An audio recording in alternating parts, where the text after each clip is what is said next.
Happening now, a person is killed in a terrible wreck in Forsyth County. This was the scene on Highway 66, just south of I-74. This is the Hornytown community. State troopers tell us a car ran off the right side of the road, hit a culvert, then smacked into a utility pole, splitting it in half. One person inside was thrown and died at the scene. Two other people in the car were hurt. We're told their injuries are not life-threatening. Happening now, a Winston-Salem Food Mart is closed as the owners clean up from a van that slammed into the building. Now that wreck damaged a porch and took out a set of stairs at the Titanic Food Mart. It is at the corner of Cameron Avenue and 14th Street. Firefighters say this morning a van hit another car at the intersection, sending the van flying into the building. Two people in the cars were hurt. Tow trucks eventually pulled that van away. Democratic candidates are getting ready for their debate in Nevada. Former New York City Mayor Michael Bloomberg will face his opponents for the first time. He's been blasting the airwaves for weeks with ads. Jared Hill is in our Washington bureau with a look at where tonight stands. You know, usually it's the front runner who has the biggest target on their back, but tonight the focus is really on a guy that we haven't even seen on the debate stage yet, but is already making some pretty big waves. Former New York City Mayor Michael Bloomberg is making his debate debut tonight in Nevada. He qualified after spending a whopping $400 million of his own money on ads to boost his poll numbers. Now, this is going to be the first time that Bloomberg will face questions and attacks from the other candidates on his experience as well as his record, especially policies like stop and frisk policing, which disproportionately impacted black and brown people in New York City. The fact that so much attention is going to be on him automatically elevates him, right, and gives him greater stature. His stances, however, his former stances in particular, are going to be things that he's going to have to reckon with. This week, President Trump is also campaigning on the West Coast, which includes a campaign rally in Arizona tonight, but he's going to be sleeping in Las Vegas. Reporting in Washington, I'm Jared Hill. Jared, thank you. The debate starts tonight at 9 o'clock. You can watch it right here on WXII 12. Then stay tuned for WXII 12 News at 11. Well, Michael Bloomberg will be in Charlotte on February 29th. He'll attend the state Democratic Party's Blue NC celebration.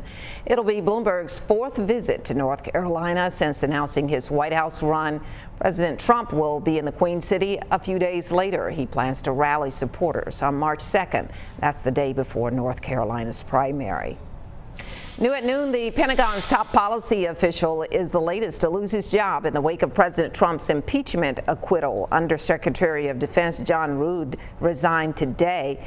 He oversaw aspects of the Pentagon's relationship with U.S. allies and partners. He was involved in certifying to Congress that Ukraine had embarked on significant reforms to justify its receipt of $250 million in security assistance. Right now, family, friends, and leaders are remembering former Lieutenant Governor Bob Jordan. His funeral is underway right now in Montgomery County. Governor Cooper is among the speakers at today's service. Bob Jordan served as Lieutenant Governor from 1985 to 1988. He died on Sunday at the age of 87. Around 160 U.S. residents are back at home this afternoon, free from a 2-week federal quarantine at a San Diego military base. They boarded buses to head to the airport for the trip home. Those Americans were evacuated from China, which is the center of the coronavirus outbreak. Despite the weeks of constant stress, many were complimentary of the government's role in removing them from danger and its efforts to keep them healthy. It was difficult getting out of the country, but everybody here is good to go, and so the main thing is just everybody doesn't have to worry about us. We're not going to spread anything. Well, more than 1,700 new cases of coronavirus were reported today in China, and that brings the total to over 74,000. 136 more people died from the virus. The death toll in China now over 2,000. Iran's state-run news agency says the coronavirus has killed 2 of its citizens. Officials did not elaborate on the people infected. Iran has applied safety measures on arrival flights at its airports to control the possible spread of the virus. Well, in Japan, passengers finally began leaving the Diamond Princess cruise ship, ending a 2-week-long quarantine. The isolation did not stop the spread of the coronavirus among people on board. We get more now from Janice Mackey-Frayer. Hundreds of people were allowed to get off the Diamond Princess today. That's the cruise ship that's been under quarantine for the past 2 weeks here in Japan. Japanese officials said anyone who tested negative for the virus would be free to go with no additional quarantine period. But there are a lot of questions about how the virus was able to spread on board, with now 624 confirmed cases. That's roughly 1 in 6 people on board.